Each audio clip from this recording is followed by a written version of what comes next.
Hello student, सुप्रभात। आज हम पढ़ेंगे हिंदी का तीसरा पाठ है यश प्रश्न। अब ये प्रश्न तो आपको पता है, प्रश्न मतलब क्वेश्चन। यश कौन है? एक सरोवर के अंदर बगुला था, पेड़ था, ठीक है। उसके अंदर कौन था? धर्मराज। उस धर्मराज का नाम क्या था? यश। यश प्रश्न मतलब यश के द्वारा पूछे गए प्रश्न। तो आप सबने महाभारत देखी है ना? तो उसमें 5 पांडव थे। महाभारत देखिए सबने, 5 पांडव थे। उनकी एक पत्नी थी, कौन थी? द्रौपदी।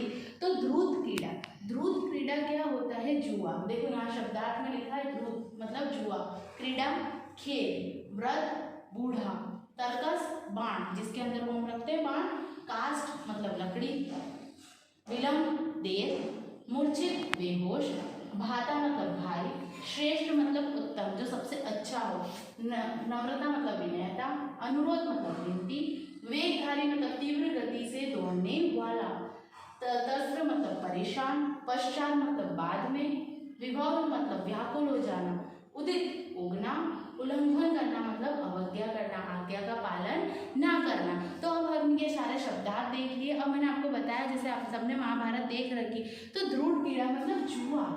जुआ खेलने पर जब वो हार गए थे, युधिष्ठिर जो खेल रहे थे वो सब हार गए अपना राजपाट, तो उनको कितने साल का वनवास हुआ था? 12 वर्ष का क्या हुआ था? उनको वनवास हुआ था।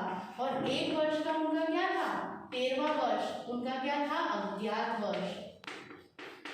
उस अज्ञात वनवास के अंदर उनको क्या करना था? अपनी पहचान को छुपानी थी। जो 13वां वर्ष था, कौन सा? 13वां वर्ष, वो अज्ञात वर्ष था। अज्ञात का मतलब क्या होता है? अपनी पहचान को छुपाना। तो जब ये पांडव पुत्र हारकर वनवास गए, तो 13वें वर्ष के अंदर जब वो अपनी कुटिया में रह रहे थे, तब वहां पर कौन आता है? एक ब्राह्मण आता है। वो ब्राह्मण युधिष्ठिर से कहता है कि हे पांडु पुत्र, मेरा क्या हुआ?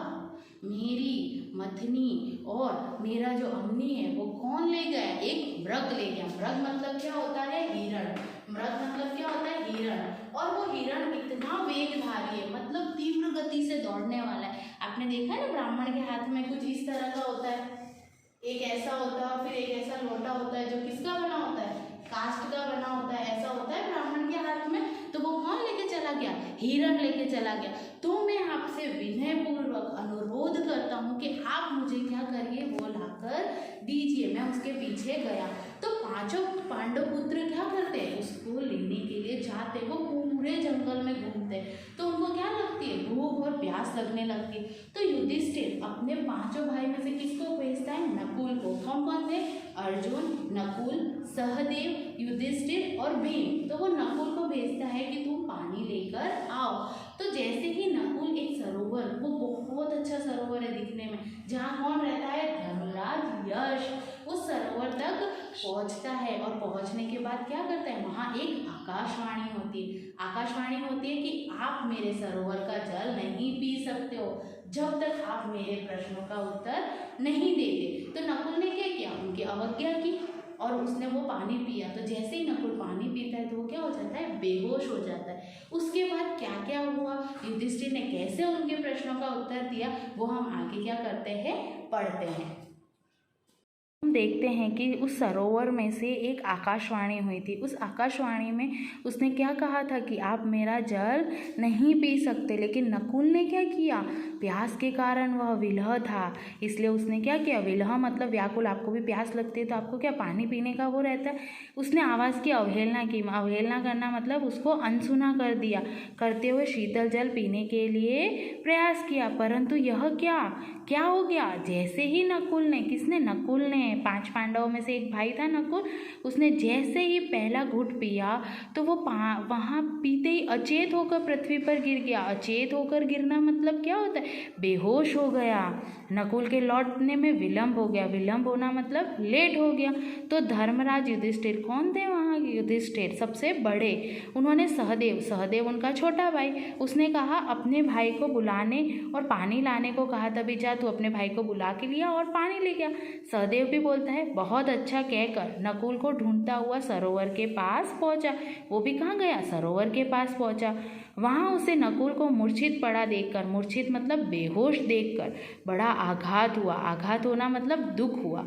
प्यास की तड़प के कारण उसने भी पानी पीने का प्रयत्न किया। सहदेव को भी प्यास लगी, उसने भी क्या किया, वो पानी पीने का प्रयत्न किया, परंतु यश की आज्ञा का उल्लंघन करता हुआ वह भी अचेत होकर सरोवर के किनारे गिर पड़ा।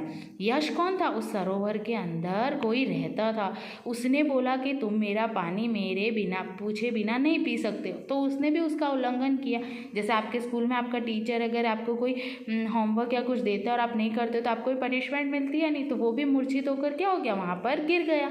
युधिष्ठिर ने दोनों मातृ कुमारों के न लौटने से चिंतित होकर पहले महान धनुधारी अर्जुन को, फिर गदाधारी भीम को पानी लाने और अपने भाइयों का पता लगाने के लिए भेजा। पहले कौन गया? नकुल, वो भी बेहोश हो गया। सहदेव गया, वो भी बेहोश हो गया। बाद में युधिष्ठिर ने किसको भेजा? धनुर्धारी अर्जुन, उसको भेजा, तो वो भी वहां पे पानी पीने लगा, तो वो भी बेहोश हो गया। गदाधारी भीम, जो भीम था उसके पास हमेशा गदा होती थी, इसलिए उसको कहा है गदाधारी भीम, तो वो भी अपने भाइयों का पता लगाने गया, तो वो भी वहां पर क्या हो गया, बेहोश हो गया।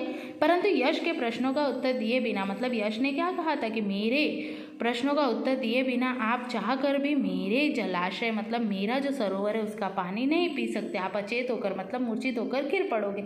लेकिन भाइयों ने नहीं माना और पिया। अंत में अपने भाइयों के ना लौटते देखकर अत्यंत चिंतित हो महाराज युधिष्ठिर भी चारों ओर घने वृक्षों से घिरे उस मनोहारी सरोवर के पास पहुंचे। उन्होंने देखा मेरे चारों भाई अभी तक नहीं आए, तो उनको चिंता होने लगी। जैसे आप खेलने जाते हो तो नहीं आते तो आपके मम्मी पापा को होती है, वैसे तो वो घने वृक्षों के बीच में क्या था, मनोहारी बहुत सुंदर सरोवर था, उसके पास पहुंच गए। चारों भाई प्राण रहित होकर निचेष्ट पड़े थे। प्राण रहित होकर, देखो ये निचेष्ट, मूर्छित और ये सब क्या है, पर्यायवाची शब्द है किसके, बेहोश के। उनके अस्त्र शस्त्र इधर उधर बिखरे पड़े थे। वो क्या थे, बेहोश थे। उनके पास जो धनुष था, गदा थी, वो सब इधर उधर बिखरी थी। अपने समस्त भाइयों की यह करुण अवस्था देखकर वह गहन चिंता में डूब गया। करुण मतलब दया वाली, करुण मतलब दया आ रही थी उसको अपने भाइयों की ऐसी अवस्था देखकर, और वो सोचने लगा, चिंता में डूब गया मतलब सोचने लगा। अपने भाइयों का नाम लेकर बहुत देर तक विलाप करते रहा। विलाप करते रहना मतलब रोता रहा। तत्पश्चात अपने मन को स्थिर किया। मन को स्थिर किया मतलब मन को शांत किया। उन्होंने अपने भ्राताओं के शरीर को बड़े ध्यान से देखा। क्या किया, बड़े ध्यान से देखा। उन पर किसी अस्त्र शस्त्र की चोट नहीं थी। क्यों? क्योंकि उनकी किसी से लड़ाई नहीं हुई थी, उन्होंने तो खाली जलाशय का पानी पिया था। अनेक प्रकार के विचार करने के उपरांत वे सरोवर के जल में उतरने लगे। उन्होंने बहुत विचार किया कि भाई ना कोई जानवर है, ना कोई अस्त्र शस्त्र की चोट मेरे भाइयों के शरीर पर है, तो क्या हुआ। पानी में प्रवेश करते ही उनके कानों में आवाज़ आई। जो यश था, जिन्होंने सारे भाइयों को चेतावनी दी थी, आकाशवाणी हुई थी, वो युधिष्ठिर के कानों में भी सुनाई दी। तात, तात मतलब भाई, सरोवर का जल पीने का साहस ना करना। तुम अगर सरोवर का जल मेरे अनुरोध मतलब मेरे खिलाफ जाकर पियोगे तो आप भी तुम्हारे भाइयों की तरह क्या हो जाओगे, मूर्छित हो जाओगे। मैंने ही तुम्हारे तेजस्वी भाइयों के प्राण का हरण किया है। हरण करना मतलब ले लिए है। अतः मेरे प्रश्नों का उत्तर दिए बिना तुम्हारी भी यही अवस्था होगी। पहले तुम मेरे प्रश्नों का उत्तर दो, उसके बाद क्या करो, मेरा पानी पी सकते हो। पांडुनंदन ने प्रत्युत्तर में कहा। प्रत्युत्तर मतलब वापस से उत्तर देना। जैसे आपको कोई प्रश्न पूछता है आपके टीचर, तो आप उनको उत्तर देते हो, वैसे ही पांडुनंदन मतलब कौन थे, युधिष्ठिर।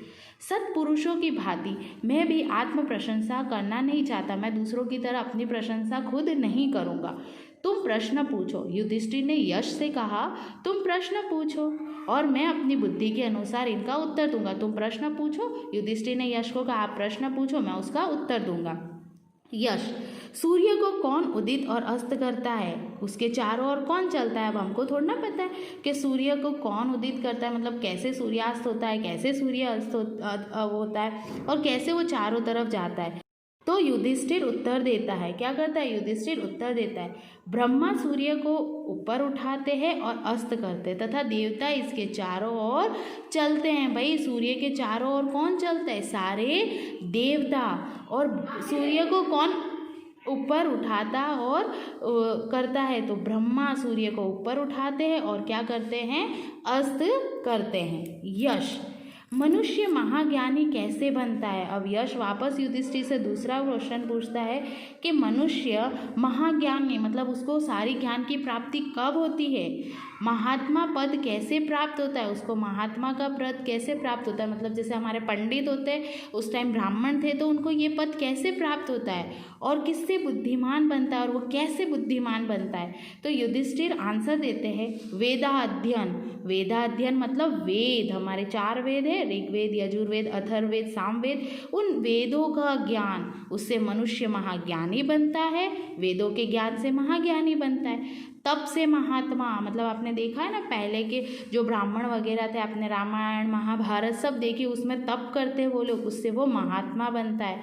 वृद्धजनों की सेवा करके बुद्धिमान बनता है। वृद्धजन मतलब अपने बूढ़े माँ बाप दादा दादी की सेवा करके बुद्धिमान बनता है। यश, ब्राह्मणों को देवत्व क्या है। ब्राह्मणों को देवत्व क्या है। देवत्व मतलब देव वाले तत्व। ब्राह्मणों के लिए देवत्व क्या है, उनका सत्य पुरुष धर्म तथा असत्य पुरुषों का आचरण कब होता है। युधिष्ठिर कहता है वेदों का अध्ययन ही उनका देवत्व है। मतलब ब्राह्मण यदि इन 4 वेदों का अध्ययन करते हैं तो उनको देवत्व की प्राप्ति होती है। तप करते हैं तो वो सत्य पुरुष बनते हैं, और यदि वो किसी की निंदा करते हैं तो वो असत्य पुरुषों का आचरण है। तो असत्य पुरुषों का आचरण क्या है, दूसरों की निंदा करना। इसलिए हमको दूसरों की निंदा मतलब बुराई, तो हमको दूसरों की बुराई नहीं करनी चाहिए। सत्य पुरुष कौन होते हैं, जो तप करते हैं, ठीक है। तो वेदों का अध्ययन उनको देवत्व प्राप्त करता है।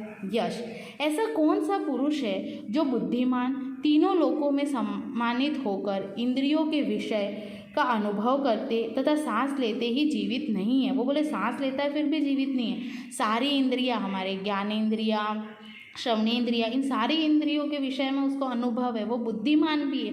तीनों लोकों में ऐसा कौन सा पुरुष है। युधिष्ठिर बोलता है जो देवता, अतिथि, पितृ और आत्मा इनका पोषण नहीं करता, वह पुरुष श्वास लेता हुआ भी मृतक के समान है। मतलब किसी का भी पोषण ना करता हो, ना किसी का हरण करता हो वो। यश, पृथ्वी से भारी क्या है, आकाश से ऊंचा क्या है, वायु से तेज चलने वाला और तिनकों से भी अधिक संख्या में क्या है। अब पृथ्वी से भारी क्या है, तो बोलता है माँ की ममता। माँ की ममता हमको किससे प्यारी लगती है, पृथ्वी से भी भारी लगती है। माँ की ममता मतलब बहुत बड़ा भार होता है, उनका कर्ज चुकाना पड़ता है। आकाश से ऊंचा कौन है, तो पिता का दर्जा आकाश से अधिक ऊंचा है। हमारे जीवन में कौन सा दर्जा ऊंचा होना चाहिए, हमारे पापा का।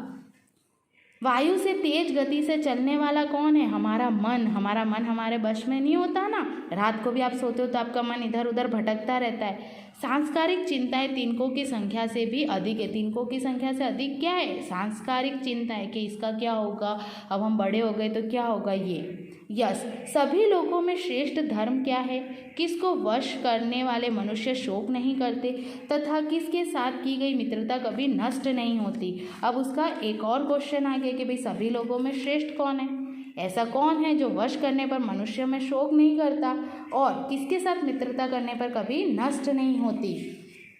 युधिष्ठिर, दया सर्वश्रेष्ठ है। क्या बोल रहा है, कौन सी श्रेष्ठ क्या है हमारा, दया। अगर आप किसी पर दया करते हो तो वो आपका सर्वश्रेष्ठ धर्म है, चाहे वो आपका दुश्मन हो चाहे आपका मित्र हो। मन को वश में रखने वाला मनुष्य शोक नहीं करता। शोक करना मतलब संतुष्ट रहता है, शोक नहीं करता। अगर उसका अपने मन में वश है, उस वो अपने मन को नियंत्रित कर सकता है। तथा सत्य पुरुषों के साथ की गई मित्रता कभी नष्ट नहीं होती। सत्य पुरुष मैंने आपको पहले ही बताया था, जो अच्छे पुरुष होते, अच्छा आचरण करते हैं। यश, किस वस्तु का त्याग करने पर मनुष्य का हित होता है, इसे त्याग कर वह शोक नहीं करता, कैसे त्याग कर वह अर्थवान और सुखी होता है। युधिष्ठिर बोलता है अपने मान को त्याग कर मनुष्य सुखी होता है। अपना मान मतलब घमंड को त्याग कर मनुष्य सुखी रहता है। क्रोध को त्याग कर वह शोक रहित हो जाता है, हमको क्रोध नहीं करना चाहिए। काम को त्याग कर वह अर्थवान हो जाता है, काम मतलब जो काम है उसको समय पर पूरा कर देना चाहिए। लोभ को त्याग कर वह सुखी होता है, हमको किसी चीज़ का लोभ मतलब लालच नहीं करनी चाहिए। यस, सुखी कौन है, संसार में आश्चर्य क्या है, जिस पुरुष पर कोई ऋण नहीं है वह सुखी है। युधिष्ठिर क्या उत्तर देता है कि किसी पर कोई ऋण मतलब कोई ब्याज नहीं है, किसी पर कोई वो नहीं है तो वो क्या हो जाता है, सुखी हो जाता है। ऋण नहीं है वो क्या हो जाता है, सुखी हो जाता है। जो अपने घर में संतोष का जीवन गुजारते हुए बहुत कम आवश्यकताओं से अपना जीवन निर्वाह करते हैं वह भी सुखी है। मतलब अगर उनके घर में एक टाइम का खाना हो फिर भी वो खाना खाकर अपना जीवन बिताते हैं और अपनी जिंदगी से संतुष्ट है तो वह भी सुखी है। संसार में प्रतिदिन सहस्त्र प्राणियों की मृत्यु होती है, परंतु उन्हें देखते हुए बचे हुए प्राणियों के जीवित रहने की इच्छा से बढ़कर और क्या आश्चर्य हो सकता है। अब इसने बोला संसार में क्या आश्चर्य, तो सहस्त्र प्राणी जो निशस्त्र है उन प्राणियों की हत्या होती रहती है और लोग उन हत्याओं को देखकर भी उनको क्या करते, जीवन दान नहीं देते और उनकी मृत्यु की इच्छा रखते, तो वो क्या है, संसार का सबसे बड़ा आश्चर्य है। यश, जगत किस वस्तु से बना हुआ है, किसके कारण वह प्रकाशित नहीं होता, मनुष्य मित्र को किस तरह त्याग देता है, वह स्वर्ग में किस कारण नहीं जा पाता। तो युधिष्ठिर आंसर देता है जगत अज्ञान से ढका हुआ है। जगत किस वस्तु से ढका हुआ है, अज्ञान से। क्यों, क्योंकि अभी जगत में अज्ञान ही अज्ञान है, इसीलिए तो वो पशुओं को मारते हैं। तमोगुण के कारण वह प्रकाशित नहीं है। तमोगुण मतलब लोभ, लालच, अपना घमंड, अहंकार के कारण। लोभ के कारण मनुष्य अपने मित्रों को त्याग देता है। जिसके पास पैसा होता है उसको मित्र बना देते हैं। और संसार में आसक्ति के कारण वह स्वर्ग नहीं जा पाता। आसक्ति मतलब उसको भगवान पर विश्वास नहीं होता, इसलिए वो क्या होता है, स्वर्ग में ना जाकर नरक में जाता है। यश, तप का क्या लक्षण है, दम किसे कहा जाता है, उत्तम क्षमा किसे बताया गया है, लज्जा किसे कहते हैं। युधिष्ठिर बोलता है अपने धर्म में तत्पर रहना ही तप है। अपने धर्म की रक्षा करने के लिए हमेशा आगे रहना ही क्या कहलाता है, तप। मन के दमन का नाम क्या है, दम है। मन के दमन का नाम क्या है, दम है।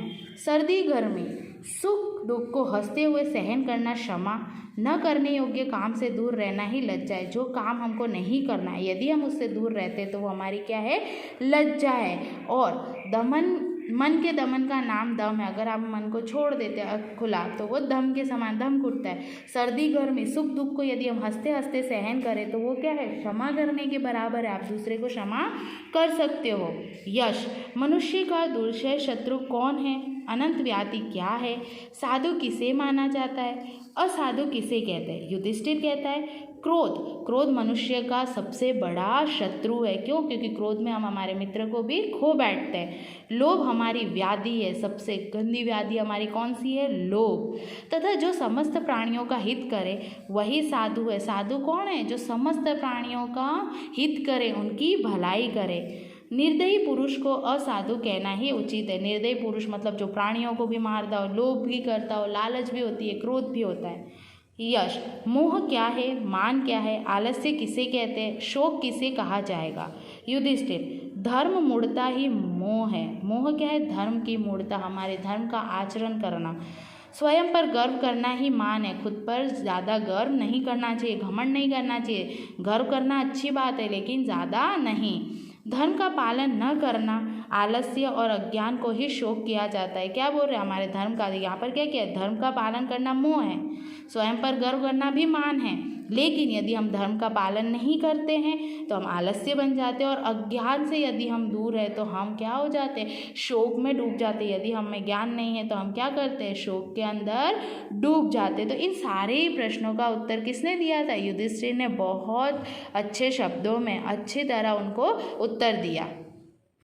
जैसे ही श्रेष्ठ पांडुपुत्र युधिष्ठिर द्वारा इन सारे जो यश ने पूछे थे उस सारे प्रश्नों के उत्तर ठीक ठीक दिए गए, तब बगुले के रूप में उस सरोवर के पास क्या था, एक वृक्ष था। वो अदृश्य होकर बैठ गया। उसके अंदर से कौन निकले, यश ने उन्हें चारों पांडवों में से फिर उनको क्या वरदान दिया कि मैं तुमको एक वरदान देता हूँ कि आप इन सारे चारों भाई जो मूर्छित पड़े उसमें से कौन कौन, नकुल, सहदेव, भीम और अर्जुन, इनमें से किसी एक को जीवित कर सकते हो। धर्मराज युधिष्ठिर ने यश को केवल नकुल को जीवित करने की प्रार्थना की। क्यों, क्योंकि वो कुंती और मातृ दोनों के पुत्रवधु बनी रहे। यश ने धर्मराज युधिष्ठिर की दया और ममता से प्रभावित होकर सभी पांडुपुत्रों को जीवित कर दिया। उसने क्या किया, नकुल को जीवित करना समझा। क्यों, क्योंकि वो कुंती पुत्र था, इसलिए उसने कहा कि मैं पहले उनको जीवित करूं ताकि वो कुंती और मातृ दोनों का पुत्रवती बना रहे।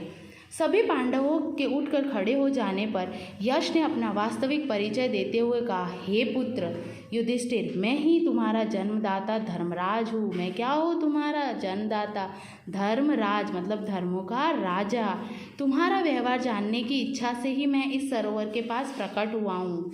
मैं तुम्हारी दयालुता और भक्ति से अत्यंत प्रसन्न हुआ। किसकी? युधिष्ठिर की। अतः मुझसे अपनी इच्छा अनुसार वर मांग सकते हो। वरदान दिया उन्होंने। ज्येष्ठ पांडुपुत्र ने प्रथम वर के रूप में ब्राह्मण की अरनी और मथानी, जो मृग लेकर भाग गया था, मृथानी, और मैंने आपको पहले बताया कि क्या होता है, लकड़ी से बनी हुई वस्तु, बोले वो जो लेके गए आप उसको क्या करो, वापस लौटा दो, ताकि उनका अग्नि होम धर्म लोप ना हो। वो अग्निहोत्र है, ठीक है, उनका जो धर्म है वो उसी में है, तो वो खत्म ना हो।